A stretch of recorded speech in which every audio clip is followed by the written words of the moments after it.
So cuties. So finally এটাই celebrity লাভার গল্পের শেষ পার্ট। যদিও আমি গল্পটাকে এভাবে শেষ করতে চাইনি, তবুও গল্পটা যথেষ্ট বড় হয়েছে আর আমি গল্পটাকে টানতে চাইছি না। আর গল্পের শেষটা আমি নিজের মতো করেই রেখেছি। জানি না শেষটা তোমাদের পছন্দ হবে কিনা, তবে আশা করব যে এন্ডিংটা দেখে তোমাদের ভালো লাগবে। তবে যাই হোক, গল্পটা শেষ হলেও কখনো আমরা এটাকে ভুলতে পারবো না, সব সময় আমাদের মনে গেঁথে থাকবে। আর যেভাবে তোমরা এই গল্পটাকে এতটা সাপোর্ট দিয়েছো, এতটা ভালোবাসা দিয়েছো, আশা করব আমার পরবর্তী গল্পগুলোকেও তোমরা এভাবেই সাপোর্ট করবে। সো চলো ভিডিওটা শুরু করা যাক। পরের দিন সবাই মিলে একসাথে দেশে ফেরে আর যে যার বাড়িতে চলে যায়। কাই তার রুমে বসেছিল, তখনই হঠাৎ ওর রুমে প্রবেশ করে গংলিও আর জ্যাকসন। কাই, এটা আমি কি শুনছি? তুমি ওই মেয়েটাকে ছেড়ে দিয়েছো?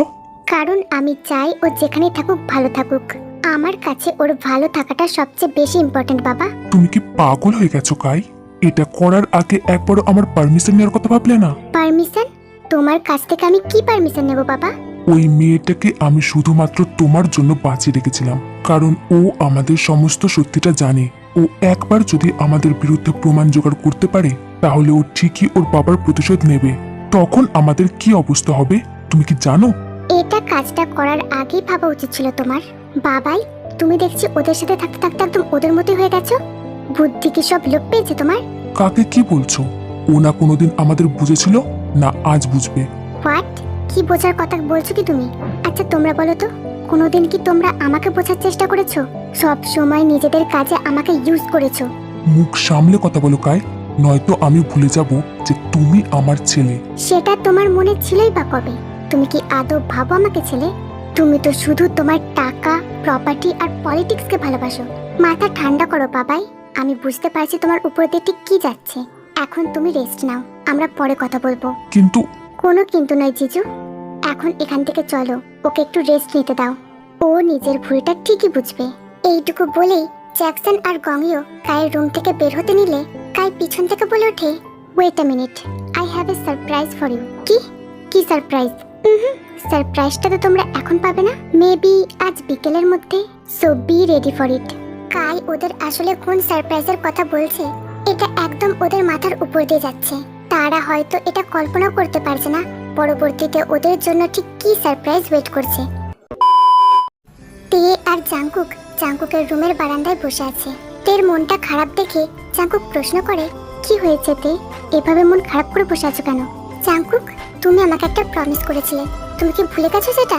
হ্যাঁ আমার মনে আছে, কিন্তু কোনো কিন্তু না। তুমি যেহেতু আমাকে প্রমিস করেছিলে, তোমাকে এটা করতেই হবে। ওদিকে আয়ু নিজের রুমে মন মরা হয়ে বসে আছে আর ভাবছে, কাই তো ঠিকই বলেছে, জোর করে কারোর ভালোবাসা পাওয়া যায় না। যখন ও নিজেকে কায়ের জায়গায় রেখে দেখছে, তখন ও বুঝতে পারছে ও কায়ের সাথে ঠিক সেটাই করছে যেটা কাই তের সাথে করেছিল। যদিও আয়ু কায়ের মতো অতটা কঠোর হতে পারেনি, তবুও সে সিদ্ধান্ত নিয়েই ফেলেছে সে কায়ের উপর কোনো জোর করবে না। তাই সে এখন এখান থেকে চলে যাবে, কায়ের থেকে অনেক দূরে চলে যাবে। তবে সে নিশ্চিত, সে যতই দূরে চলে যাক না কেন, তার মনের মধ্যে কায়ের প্রতি ভালোবাসা কখনোই কমবে না। আয়ু এবার উঠে নিজের ব্যাগপত্র গুছিয়ে নেয়। ওদিকে সুগা শত চেষ্টা করেও জিমিনকে ভুলতে পারছে না। জিমিনের ইগনোরেন্স আর ওর সহ্য হচ্ছে না। জিমিনের তার প্রতি এমন বিহেভিয়ার দেখে যখন সুগা তাকে এভাবে ইগনোর করতো, তখন জিমিনের ঠিক কতটা খারাপ লাগতো। ওর মন আর মস্তিষ্কে অসহ্য এক যন্ত্রণা হচ্ছে। ও কিছুতেই পেরে উঠতে পারছে না, কিছুতেই নিজেকে শান্ত করতে পারছে না। এই মুহূর্তে ওর জিমিনকে চাই, শুধুমাত্র জিমিনকে। জিমিনকে ছাড়া ও ওর সমস্ত পৃথিবীটাকে অন্ধকার দেখতে শুরু করেছে। ও এখন ভালো লাগা আর ভালোবাসার মধ্যে যে সূক্ষ্ম পার্থক্যটা আছে সেটা খুব ভালোভাবে উপলব্ধি করতে পেরেছে।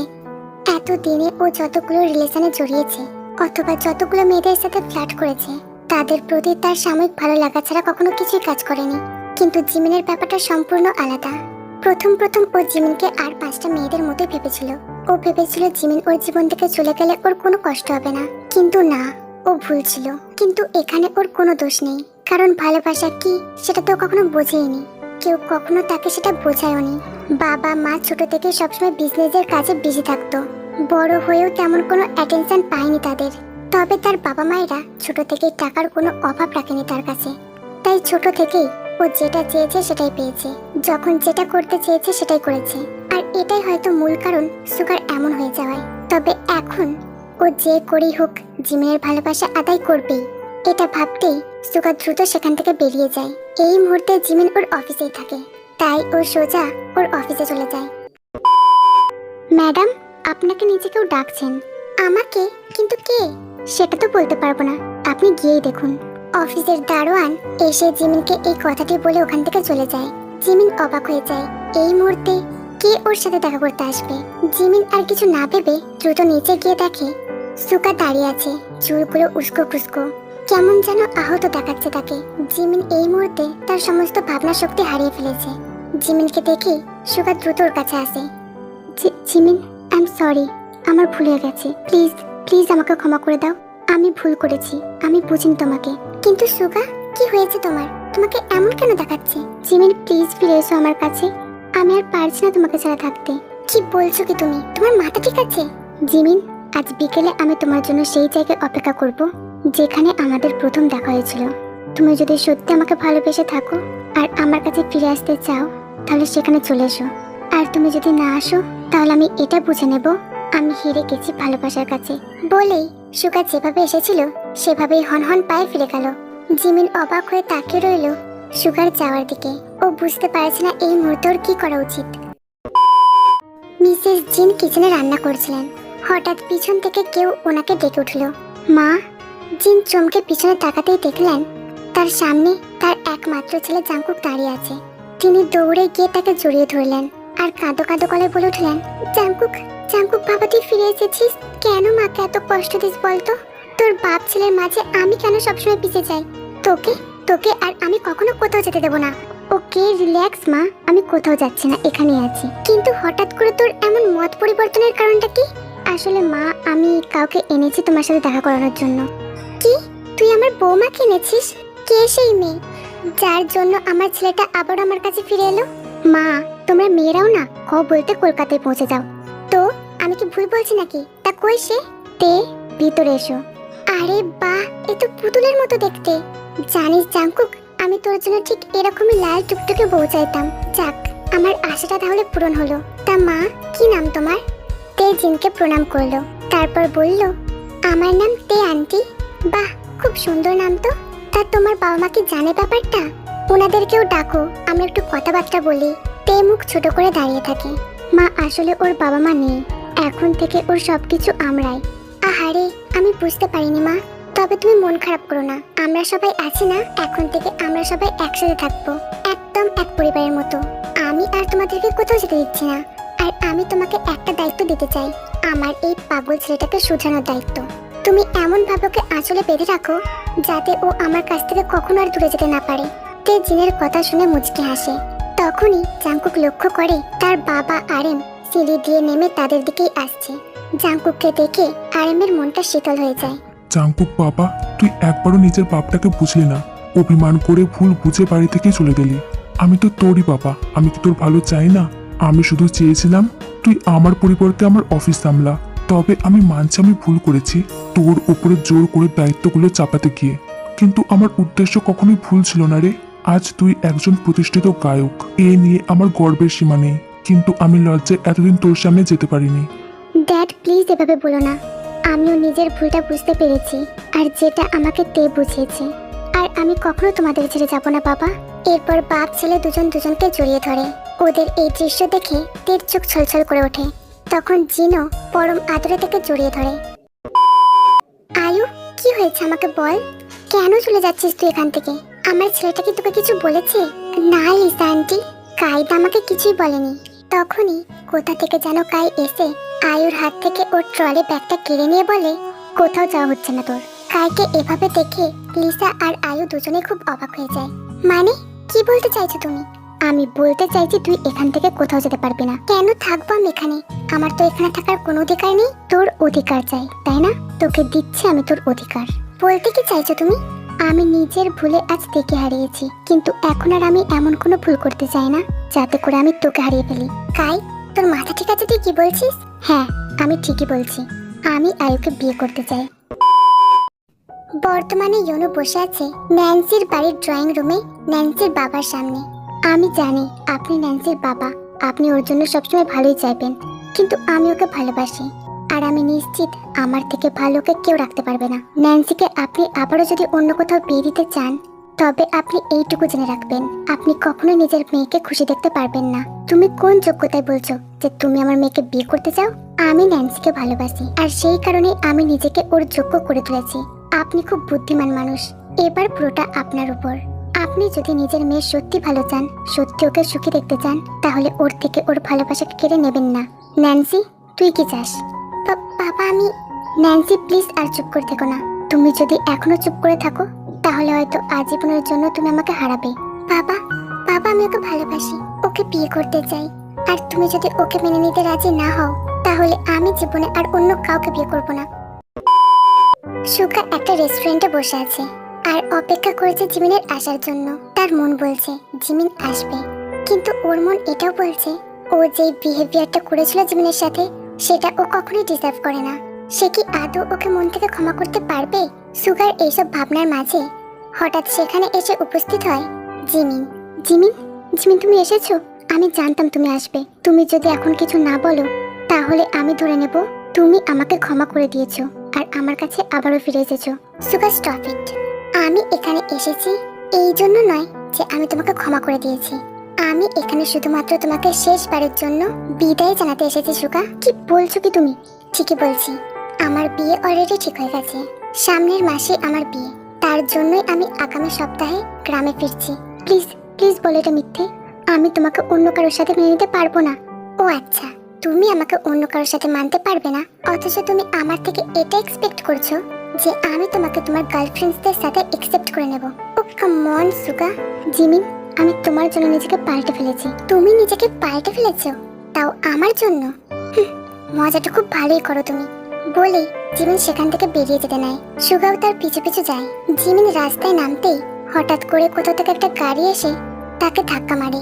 সুগা তার চোখের সামনে এমন একটা ঘটনা দেখে সে যেন কিছু মুহূর্তের জন্য থমকে যায়। তার চোখের সামনে তার গোটা দুনিয়াটা যেন অন্ধকার হয়ে যায়। মিস্টার গংইও আর জ্যাকসন ড্রয়িং রুমে বসেছিল। তখনই হঠাৎ তাদের বাড়ির কলিং বেলটা বেজে ওঠে। বাড়ির মেড গিয়ে দরজা খুলতেই তারা দেখতে পারে পুলিশ এসেছে। তারা দুজনেই ঘাবড়ে যায়। এই মুহূর্তে পুলিশ কেন আসবে, তাও তাদের বাড়িতে? What happened? কিছু কি হয়েছে? এই মুহূর্তে আপনারা এখানে? You are under arrest. কি? তখনই পিছন থেকে একে একে কাই, জাংকুক আর তে বেরিয়ে আসে। জাংকুক আর তেকে দেখে ওরা ঘাবড়ে যায়। কেন?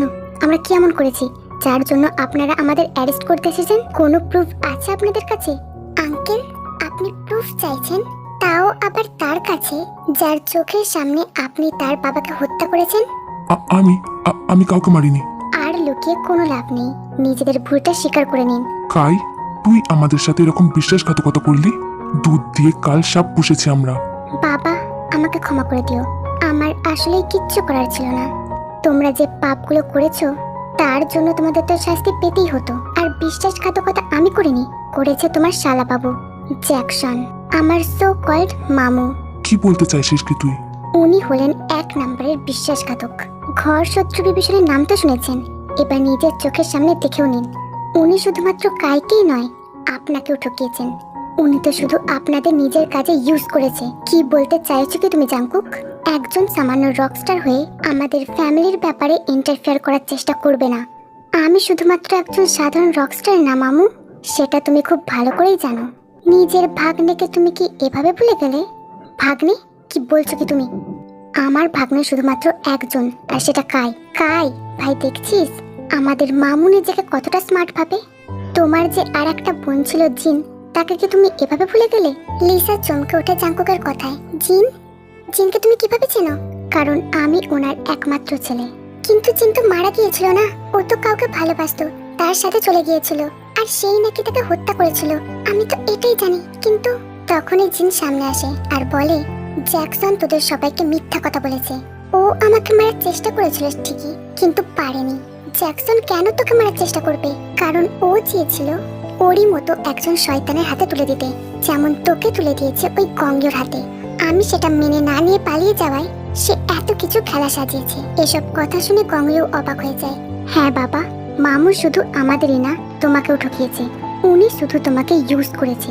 ও তোমার পিছনে কত খারাপ কাজ করেছে সেটা তুমি কল্পনা করতে পারবে না। জানি তুমিও অনেক পাপ কাজ করেছো, কিন্তু তোমাকে সেসব পাপ কাজ করায় উৎফুল্ল করেছে উনি, আর তোমাকেও সেসব পাপের মাসুল দিতে হবে।